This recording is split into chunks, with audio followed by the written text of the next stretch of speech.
Hello everybody, this is David Joyner again, and I'm coming to you with another Illustrator's video from the Artist's Corner. And I am giving you a tutorial today. This is the hopefully final coloring installment of this tutorial. I hope you've enjoyed this particular tutorial. I sure have. Taking this drawing from beginning to finish has been an interesting process for me. Now I think I've learned a little bit better. This would I think probably count as my very first real tutorial where I've actually done that from beginning to end, and I definitely think I'll be doing more of them, and I hope you like it. I'm just finishing up our little guy's hand here, and then I'm going to be moving on to working on the guy. We'll just, sorry about that. Anyway, so, like I said before, sometimes when I'm coloring this way, I don't need a very sharp pencil. I like it to be a rounded tip, so I can actually push the lead down on the page and not worry about tearing the paper. This is, again, softer paper, so that might not be such an issue with the regular illustration board.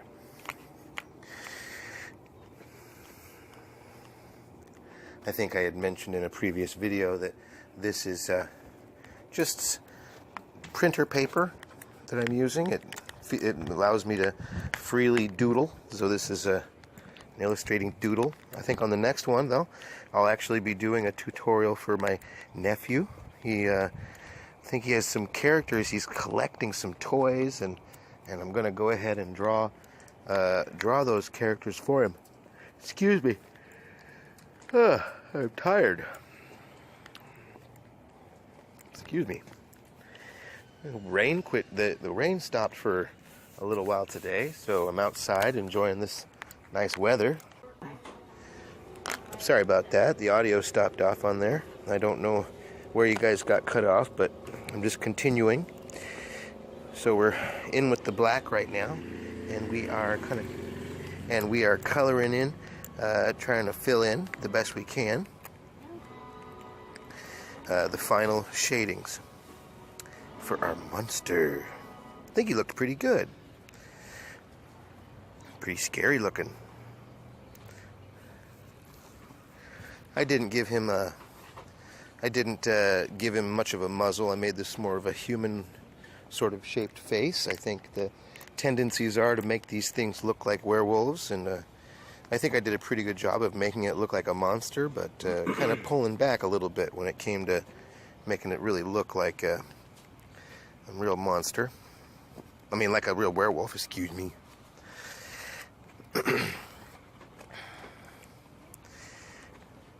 Just fine-tuning the final colors there.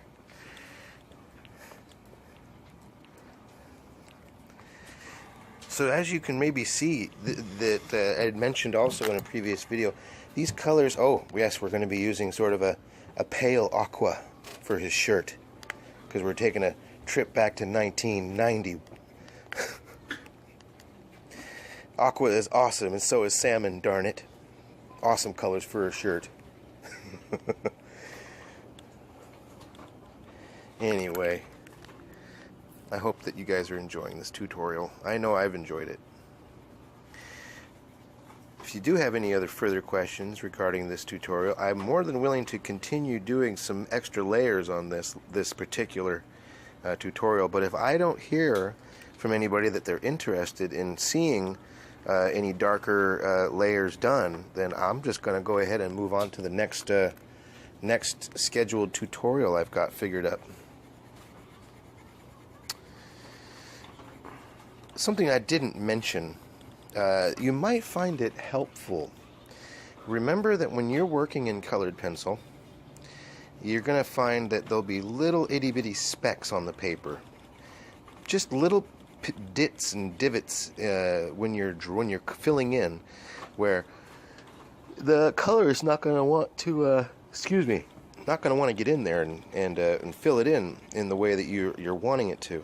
Just remember, don't just continue to put more and more strain down upon the lead and trying to fill in that area by pressing the paper. In all actuality, what's happened is it's just a spot where to get it, really what you're going to need to do is just change the angle you're coloring by 15 degrees. 15 degrees to 45 degrees. If you change the way you're holding your pencil and drawing on the paper, filling in, just go over the same area. Feel like you're crisscrossing it. See, like I just did right there? I crisscrossed. Turned my pencil around.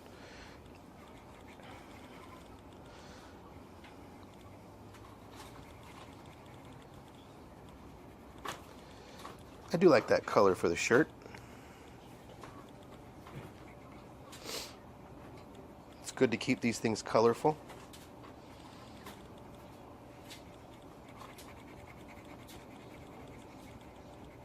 Maybe next time I'll make a blue monster in a brown shirt. Nah, he'd look too much like Sully from that show we were just making fun of in one of those previous videos. Well, we're at 6.5 minutes now. A little bit past the halfway point. I really have enjoyed finishing this tutorial and talking about the color. I think color is probably not really dealt with or talked about as much as it should be, but it really is the key. It's the key. If without coloring, you just your artwork comes to life when you color it.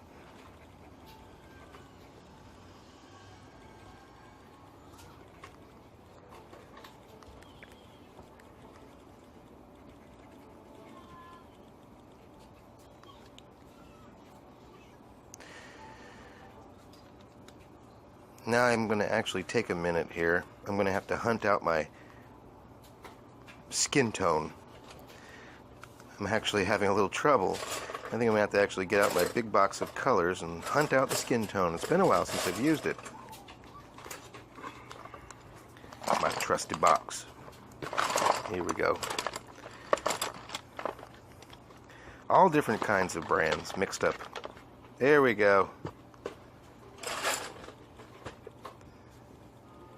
Yes.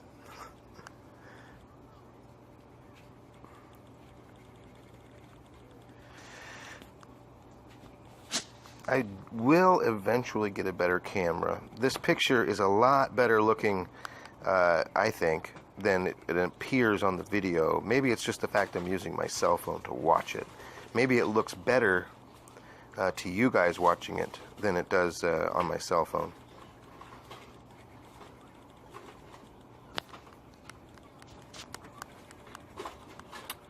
I don't know. I'll have to go and get my tablet out and take a peek and see if it looks better on my tablet.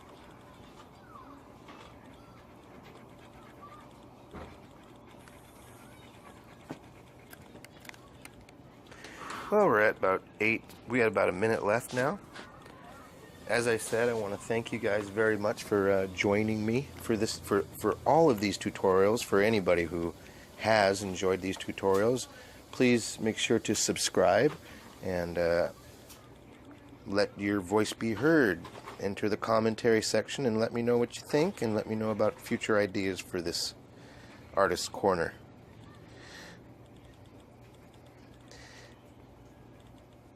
You guys have a wonderful day, and I will see you all real soon.